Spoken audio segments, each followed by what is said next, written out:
Le cognac, dans les années 94, 80 jusqu'à 98, n'allait pas bien.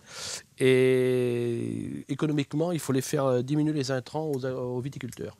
Nous partions de cette idée, hein. La partie Optimus, c'est 6500 hectares. On doit être pas loin des 6500 hectares aujourd'hui d'Optimus. Bon, nous réduisons en moyenne de 20 à 30% d'intrants. Nous avons fermé du personnel dans cet esprit de non-vente aussi, c'est ce qui est important, avec une prestation, comme je vous dis, que le viticulteur paye à l'hectare, plus un dossier qu'on leur rend. Ce système évolue tout seul. Nous n'allons pas chercher les clients, à 80% sont les clients qui viennent par cette approche technique, beaucoup de techniques, beaucoup d'échanges. Optimus, c'est quand même beaucoup d'échanges téléphoniques, informatiques, renseignés. Et puis après, c'est surtout cette grande traçabilité que nous leur donnons à la fin.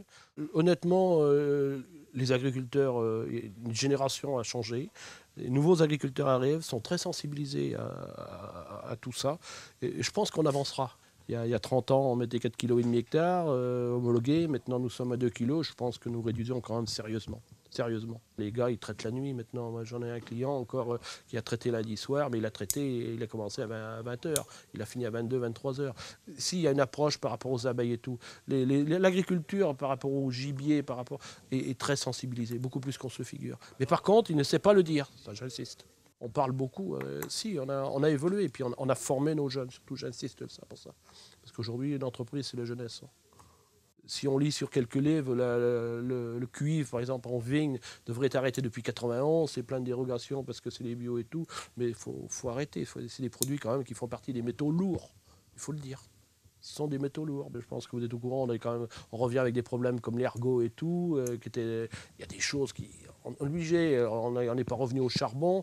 On ne va pas revenir au charbon sur blé, des choses comme ça. Mais il y a plein de choses qui... Heureusement que les phytosanitaires pour les pesticides sont arrivés, heureusement.